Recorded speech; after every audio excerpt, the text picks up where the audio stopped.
Good morning, everybody, and welcome once again to our weekly media briefing and public health update with Montgomery County Executive Marc Elrich.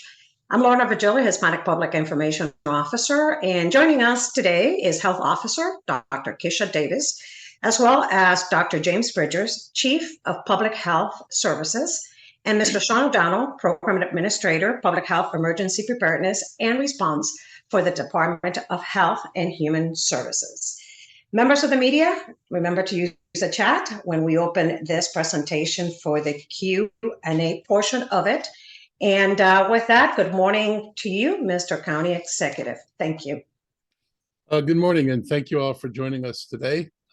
First, I want to acknowledge that this is Black History Month, and we want to encourage everyone to learn, discuss, and contemplate the accomplishments and contributions of Black Americans to the history of the county, the state, and the nation. Understanding Black history is critical to understanding the residual and long-lasting impacts of systemic racism, discrimination, redlining, and years of oppression. And it's important to recognize that this isn't something that happened, 160 years ago and then went away. The struggle for equality is actually a struggle that continues today, whether it's hiring practices or loaning practices or admissions to schools. The results or the effects of slavery and American history post-slavery continue to affect people's economic and social well-being in American society, and we have to come to terms with that. We're one of the major countries that had slavery and has just never been able to even have a discussion about reconciliation. And we've got to get beyond the point where people are so uncomfortable and worried to talk about it that we can't have necessary conversations. There are too many people in this country who think that with the end of slavery, that was the end of oppression and then everything was fine, or after the Civil Rights Acts of the 60s, that everything was just fine. And it's just not true. And, if we can't talk about it, we're never going to be able to deal with it. So in my mind, this is really critically important for how we move forward and how we build a stronger country and how we help improve the economic fate for so many in our community. It's not going to happen if we're not willing to talk about it. I remind myself of the fact that, if we look at every single social indicator, the African-American community is at the lower end of the social indicators, whether it's educational attainment or income or home ownership or access to healthcare. These most fundamental things continue to play out in a disfavorable way toward the Black community. And we have an obligation and a responsibility to deal with it. And this month, we'll be talking a lot about Black history, and it's important. There are going to be a lot of lectures and events scheduled across Montgomery County to mark Black History Month. Almost every one of them is going to focus on the painful history of the ancestors, as well as what continues into present day. We're grateful to the families that have shared their stories of oppression so that we can understand our true history. I want to mention there's an exhibit at the Wheaton Library this month detailing the tragedy of 3 men who were actually lynched here in Montgomery County. The exhibit's on display through the end of February to remember the victims and promote reconciliation and healing. And it's more important than ever we continue to teach about Black history in our classrooms as well as our homes. Just last year, Virginia Governor Glenn Youngkin proposed changes to the state's history curriculum that erases mentions of slavery, institutional racism, and prominent figures of color. You don't get more racist than that. This is an outrageous disservice to the students and a warning that we have to be willing to promote and teach history and the effects of what systemic racism is, even in the face of people who want to pretend it doesn't exist. And I guess, we've all kind of seen what's going on with DeSantis in Florida, a more continuing of trying to pretend that these things didn't happen. And no matter how much you pretend, you can't erase what happened. So It's kind of disappointing to see major political figures climbing onto the bandwagon of let's invent an American history that isn't real. Sad commentary. Um, it was serendipitous to begin Black History Month by attending the first State of the State by Maryland's first Black governor, Wes Moore. I thought the governor's address offered, pretty, strong perspectives and priorities that have been missing from the previous administration. As a former elementary school teacher, which certainly has affected how I look at these things, I really appreciated how Moore spoke specifically about the challenges of childhood poverty and how it impacts our schools and communities. This is a critical subject that we don't talk about enough, and I believe Governor Moore can help elevate this conversation in Annapolis and in the state, frankly. We have to take a hard look at the effects of child poverty on learning. Children who are hungry, neglected, lack proper parental supervision, or are bombarded with anxiety end up taking these problems, stresses, and traumas into the classroom. There's no way they can't. You are asking little children to deal with adult problems, and they are not equipped to deal with adult problems. But what they do see is the stress that these problems have and create for their parents. And stress, I think, as all of us will acknowledge, is not a healthy thing to have, particularly in family relationships when you're raising children. The more the children are exposed to it, the more it negatively impacts on them. Governor Moore adequately and concisely made this link in his remarks and the cost it has on all of us and our students and schools. I look forward to supporting his efforts to eradicate childhood poverty in this state. I also appreciated his focus on the need for investment in Maryland's most valuable asset, which is its people. I thought the way Governor Moore connected the dots between investing in our children and becoming the state in the nation, the best state in the nation for public education, and his initiatives to provide regional high school graduates with opportunities for community service as a means of future economic development for the state echoes the kind of discussions we've actually been having here in Montgomery County. There is absolutely a link between educational incomes and economic success. And that does not mean you have to go to college. It just means you have to be prepared for whatever work you're going to be doing in the future. I've stated on many occasions that if we're going to compete economically in our region, especially with Virginia, let alone other jurisdictions, we have to utilize our education assets to improve economic development goals. This is a priority that Amazon cited specifically when they chose Northern Virginia over Maryland for their HQ2 project. Governor Moore clearly understands this approach, and it's refreshing that we now have a governor who gets it. This is why our efforts to create a new University of Maryland 3 Institute for Health Computing in the North Metro Bethesda Station area and expanding Montgomery College into the new East County Education Center facility in White Oak later this year are a model for the rest of the state on how we can expand education opportunities and strengthen our business community and improve the quality of life. It's a win for every aspect of economic development and social development that anybody would want to look at. We look forward to working with Moore and Lieutenant Governor Miller and their new team. And I feel that Maryland's best days are to come, and Montgomery counties can continue to be at the epicenter of so much of the state's success. Protecting our communities also includes ensuring that our faith and nonprofit communities are safe. Over the last year, our counties experienced too many acts of hate, intimidation, and vandalism. On Monday, we announced the recipients of our $800,000 nonprofit security grant program. We are the only local jurisdiction to provide funding for operating support to community organizations that are facing acts of hatred. Through the application, we processed 55% of the 91 groups that were awarded money already had some prior history of dealing with threats and bias incidents. Many of the groups receiving grant money represent churches that have been vandalized for supporting social causes or because they represent recently targeted communities like Jewish, Asian American, and LGBTQ communities.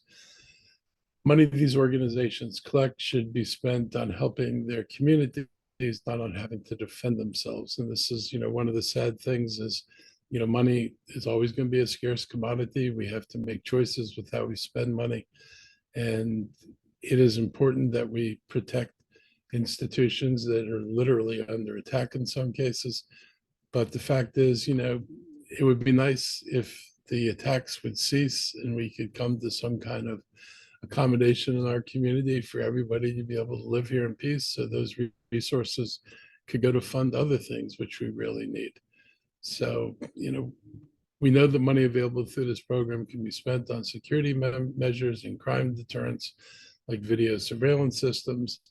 And last year, when Scotland AME was vandalized, the suspects were actually caught on a security camera the church had purchased with this grant money.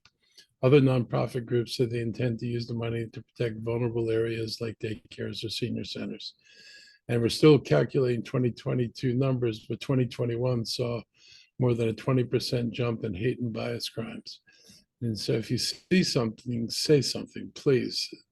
Call the police. Our number for this is 240-773-8477. When any community, faith, ethnic group, minority group is intimidated or faces hate in this county, all of us are being attacked. And we will continue to respond to these acts of hate with unity, love, and compassion for those who've been victimized. As far as our COVID update this week, we've seen a decline in COVID hospitalizations, which means Montgomery County community level status is once again back in the low category. More COVID patients are being discharged from hospital stays and fewer entering the hospital. This is welcome news after several weeks when it seemed emergency rooms and EMS responders were being pushed to the brink of a crisis. We've learned from the CDC hospital data that the unvaccinated are far and away the biggest contributor to needing a hospital bed. But there was also a significant difference between people who got the bivalent booster after September of last year and those who didn't. Without the added protection, most adults were 3 times as likely to need a hospital bed compared to those who were considered fully vaccinated. But without the latest booster. Obviously, we continue to recommend the booster shot for everyone in your family. And January and December also continue to be the deadliest months for COVID. While our numbers are far below what we saw last year, there are still too many people needlessly dying when vaccines and treatments are widely available at pharmacies and at doctors' offices pretty much everywhere. This week, President Biden announced that in May, the federal government will end its declaration of a national emergency for COVID. It means funding will dry up for vaccines, testing, and other public safety measures that the feds have now for years been reimbursing states and county governments for in the name of public health. Additionally, the end of the emergency declaration is also going to impact Title 42, student loan forgiveness, as well as Medicaid and Medicare benefits when it comes to COVID tests, vaccines, and treatments. Montgomery County plans to continue offering free test kits and scheduling vaccine appointments through the end of the fiscal year, which is June 30th. And we will continue to be the only local government in the DMV still providing these regular updates. And as our effort is to remain vigilant and to help keep people aware of where COVID is. Obviously, a federal declaration is not going to make COVID go away. And we've already seen COVID morph itself many different times. So we'll continue to give you updates. Hopefully the updates will be brief and non-alarming. But should we have reason to, raise alarm bells for people and make people aware that they're in a more precarious situation than we are now, we will continue to use this vehicle to do that. But hopefully our discussions about COVID will reflect its reduced presence in the community, at least for now. So I'm going to turn over this portion of the media briefing to Sean O'Donnell for his report. Thank you, Mr. County Executive.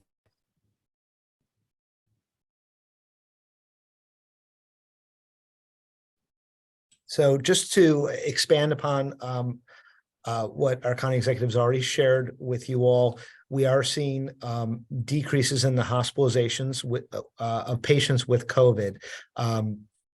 21 fewer patients at our primary acute care hospitals and 11 fewer patients at the alternate care site. So this is very encouraging news as we move out of January.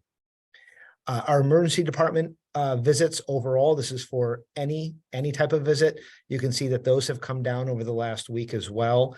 Again, this is very encouraging. We appreciate our partners at the Maryland Institute for Emergency Medical Services sharing this information with us, helping us track this. It does mean that we're having better turnaround time with our EMS vehicles as well. And you can see some of that, the reduced patients.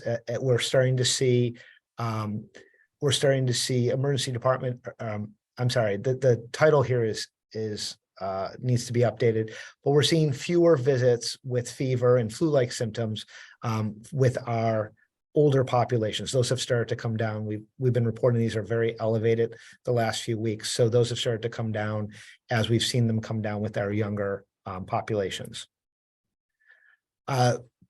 Really not much has changed here with looking at our variants. The XBB variant, it continues to make up a majority of our cases. And one thing we want to share that's new, I know we've shared this data before, the Montgomery County hospitalization rates by vaccination status. And unfortunately, we've not collected within our county the specific difference between types of vaccinations, but we have seen elevated rates of our unvaccinated. The CDC has begun releasing that data.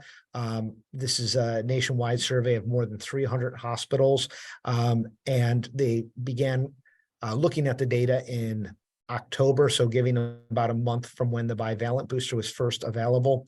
And you can see on the far right of this, it's showing the larger numbers, the unvaccinated, completely unvaccinated population and the risk level. The second line below that are individuals who've had any range of vaccinations, but not including the bivalent booster. And that lowest line are those individuals who received a bivalent booster. So you can see there's even a significant protection by getting the bivalent booster over just having previous shots. This is for a 65 plus population. When you go to the link at the bottom there, you can see it for other age groups. Just to share, the 18 to 49 age group here is showing similar results. And across all of these, the benefit is roughly 3 times less likely to be hospitalized if you have that bivalent booster versus any number of other COVID shots. And that's just within this most recent time period, October to November. Obviously, they're still collecting information from these hospitals, and we'll keep sharing this because it does provide some evidence of how that bivalent booster is helping to protect individuals. The reason we bring up the 18 to 49, and you can see here that effect is seen across different ages, is because we're still seeing a big disparity in who's coming out to get that bivalent booster. When you look down at that 18 to 49 age group, it's still only about 1 in 4 of our residents in our county have gotten the bivalent booster. So again, we're sharing this information to help inform people's decisions about whether this is an important thing or not. We know hospitalizations have come down, but again, if you can reduce your risk of that, please go out and get the booster. As our county executive pointed out, the December and January continues to be our deadliest months. We had, unfortunately, over 50 deaths in January from COVID. Moving on to influenza, continuing to see nationwide decreases in influenza reports. You can see the hospitalizations, even within Maryland, have come down drastically. That's the red chart. And although we had a much more significant peak than some of the previous years, we're moving out of it a little. We moved into it sooner, and we're moving out of it sooner than we have in previous years. No new deaths reported across the state for influenza. So those were the updates we have today from the public health report. I'd like to see if Dr. Davis or Dr. Bridgers have anything additional to add on the public health side. Thank you, Mr. O'Donnell. Just really briefly, we are cautiously optimistic with where we are seeing COVID go now that we've moved into the low levels of community spread. With that being said, it's still important for folks to get the booster, especially those who are high risk. So those who are 65 or older, those with chronic medical conditions, really anybody could benefit from COVID, but the ones who are most at risk of having complications, there's still benefit, as we saw from some of those charts, from having that booster, even as COVID rates continue to go down. And as the community transmission levels go down, we do start to look at things like long COVID and mental health aspects of that, and how we start to restore some of the mental health capacity in the system. And then we also want to reassure folks that as we see COVID levels decrease, we are still monitoring for COVID to be ahead of things, if a future wave should occur. And so we continue our wastewater surveillance, and that team is looking at COVID in different areas throughout the county, and as well as increasing our ability to look for things like RSV and influenza in the wastewater. So COVID is improving, our levels are decreasing. We still encourage folks to look at the booster, and we start to shift our focus in public health to really look at what are those long-term effects, and also looking at how do we continue up surveillance so that we aren't missing the next wave, or so that we're ahead of it. And I will turn to Dr. Bridgers for any additional comments. Thank you, Dr. Davis.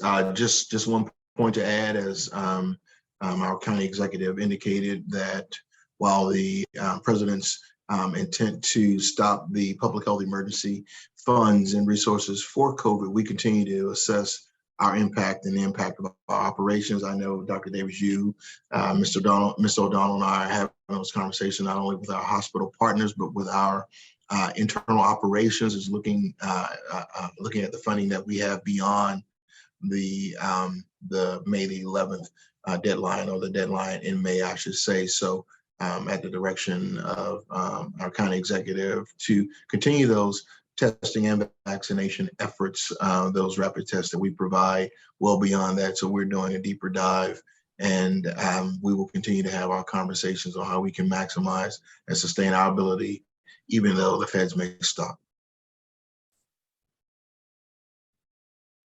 Dr. Stoddard? I've got no opening comments for today. Thank you. Thank you for those opening remarks. Members of the media, we're going to open it up, and I see Steve Bonnell has some questions for the officials this morning. Steve Bonnell, Bethesda Beach. Good morning, Steve. Morning.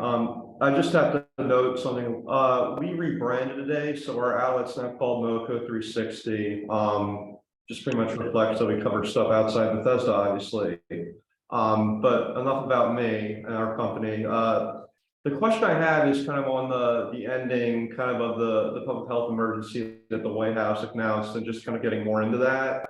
How, and any health official can answer this, how is the department and county kind of preparing for that? And I guess just what's the scope of the amount of funding that's being used for vaccines, and kind of other things that you guys are all receiving? And I know it's kind of long-winded, but that's kind of what I'm looking to know more about.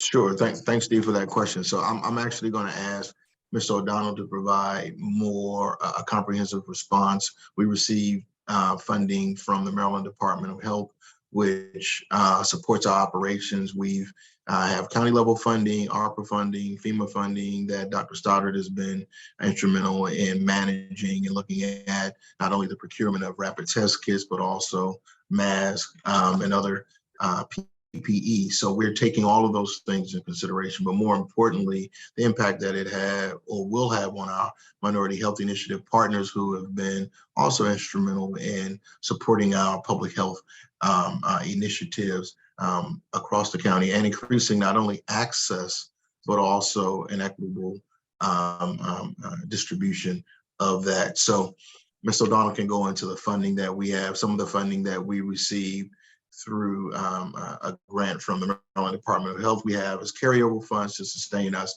and we're looking at other ways, but more importantly, how we can continue our efforts.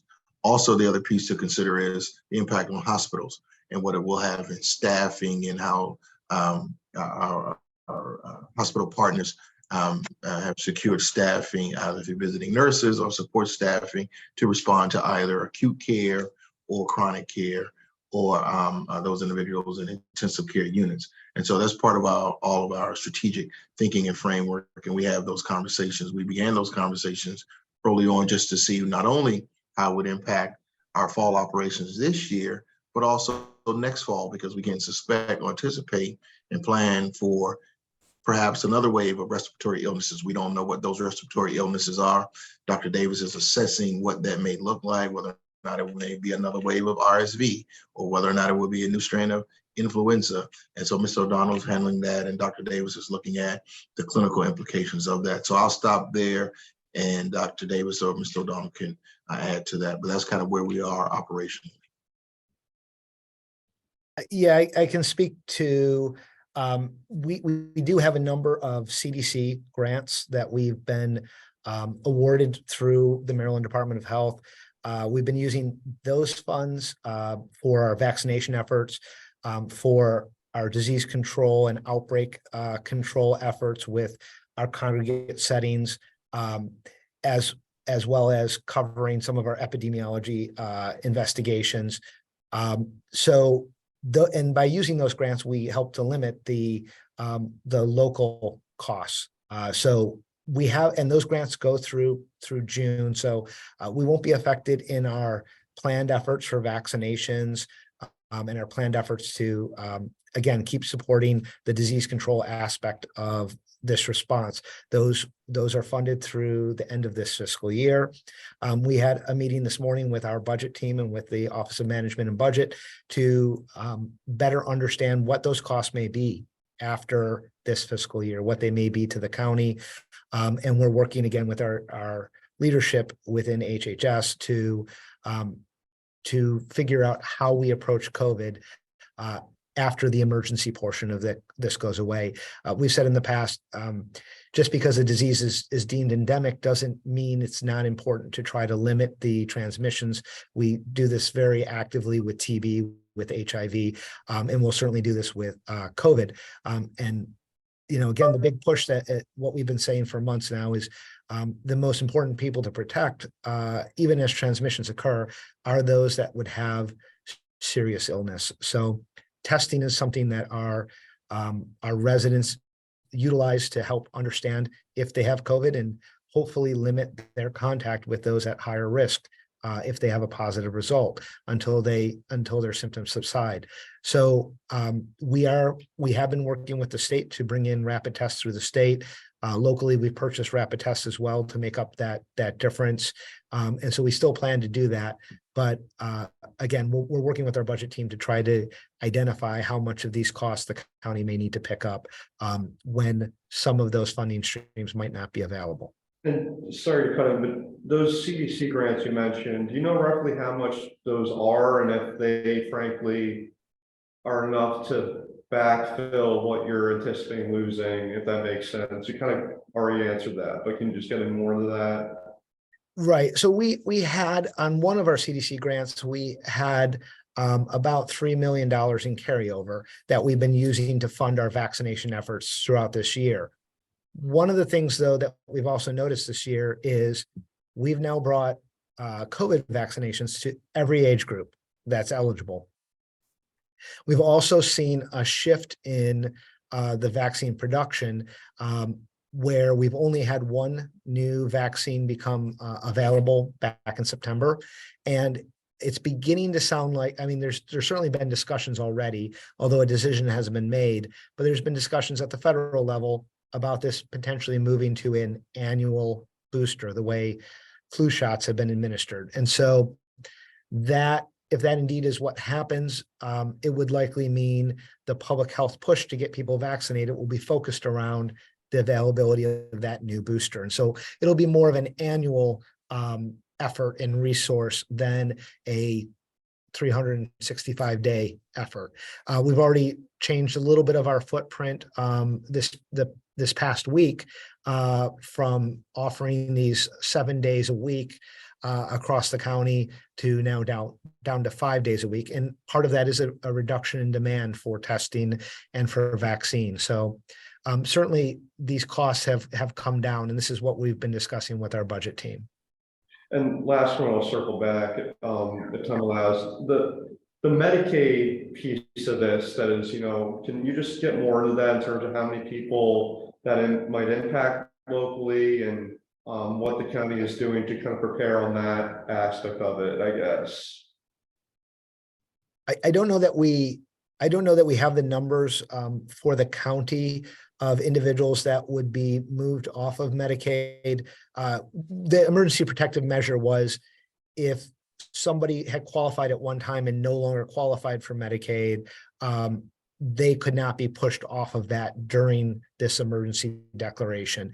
And so I don't currently have the information. That may be something that our state partners may be able to break down for us by jurisdiction. We can certainly ask that of them. But often the reason they don't qualify for Medicaid now is because they would qualify for insurance through another source. So I hope that would be the majority of individuals. It may not be everyone though. So it's a good question, but I think the answer might be a little bit more nuanced. Okay. I know, looks like Tom Sherwood has a question here, so I'll defer to that, and I'll circle back.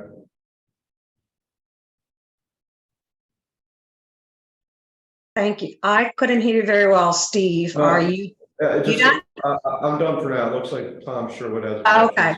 All right, thank you. Steve Bonnell, Mocha 360. Up next, Tom Sherwood, WAMU, Politics Hour. Tom, you posted the question on the chat, but do you want to ask it? No, I think it's a pretty simple question. I'll just wait for the answer. All right, so the question is, what is the status of State Highway Administration bike lanes on Old Georgetown Road? I am happy to answer because I just got an update from Wade Holland, who's our Vision Zero coordinator. He said that the SHA provided, last update the SHA provided to the partners meeting was that they are in the process of developing a preliminary report that will do the travel modeling as well as the potential cut-through issues that they're seeing with others trying to avoid the increased traffic that you're seeing on Old Georgetown Road. They didn't give a time frame, but the sense is that would be before that would be this spring. There was supposed to be a summer study that was discussed, but they're actually going to advance that work to try and have it done during the spring. So we weren't given a firm timeline, but we were led to believe that over the next couple of months, we'd see a preliminary report that aims to look at the impacts from the bike lane modifications from the state. Thank you. Thank you, Tom. I do not see any more questions on the chat from members of the media. Do you have any more questions? Anybody else? Oh, I just have one more, Lorna. Okay, go ahead, Steve. I know you all have been stockpiling, and any of the health officials can answer this, stockpiling, test kits, masks. I mean, I just want to get, if you have the numbers handy, or just even you roughly know how much of inventory you have when it comes to the rapid test kits and masks that you've been handing out of libraries and whatnot, just what the status of that is, I guess. If you give me 1 minute, I can pull up our current number. I'll just add while Mr. O'Donnell's pulling that up. The challenge that we're going to face is much of the rapid test kits that we purchased are reimbursable, and we have been submitting reimbursement as we use them. They will not reimburse us for kits that we have not deployed, as in given to the public through various venues as of that timeline of the expiration of the disaster. So even though we have kits stockpiled, we will be on the hook for the cost of those kits, assuming we have stockpiled them beyond the end of the emergency declaration period. So even having them in hand doesn't mean the county won't end up paying for them if we grossly overestimate the number of kits that we'll need between now and May. And Steve, I anticipate that we should be receiving our monthly shipment from the state sometime this week or early next week. And that would put us at about 150,000 rapid test kits in our warehouse, and another, I'd say, 20 to 30,000 out at the libraries already. So we certainly have, and the demand has gone down a bit. That was very high in December, as you can imagine, and in January, but it's starting to go down again. So we do have, we have that on hand. And again, as Dr. Stoddard mentioned, we'll likely do another purchase here with the anticipation that we would get some FEMA reimbursement for these, as long as we're distributing them before the end of that emergency declaration. And the masks, unless you don't have it handy, the number of masks. I don't have I that. know it's more than 3 million at this point still remaining, but I don't know how many more than that. And then Dr. Stoddard, the monetary impact of, if you have these kits sitting around, after May, do you know roughly what that, I mean, it might be tough to say, but what, now obviously you're trying to avoid that, but what that might look like, I guess. Well, I mean, the cost for those kits, depending, I mean, it varies a little bit, but we use the rough estimate of one of the boxes, which is 2 tests, usually about $5 a kit. And so that tells you essentially what you would be talking about. Obviously distribution has varied, obviously certain weeks during the week immediately leading up to the holidays, for example, was a very significant week for people getting those test kits. Obviously with us being low transmission, means fewer people will be seeking them. But, many weeks we're giving out a few thousand, some weeks we're giving out, tens of thousands. It varies. And so obviously as we go into, we talked about, we'll have the kits through the end of the fiscal year, which is obviously the end of June. The summers tend to be very light in terms of the number of people coming to the libraries to get kits. But I would guess that we would see a greater challenge next fall, and we'll have to really work on what our next fall strategy will be in light of the fact that the kit will likely not be an option from the federal government at least. Thank you, everyone. Thank you, Steve. Members of the media, any more questions? No more questions for the officials today? Well, thank you for joining us. Have a great afternoon. Stay safe, and we'll see you next time. Thank you. Bye-bye. Thank you.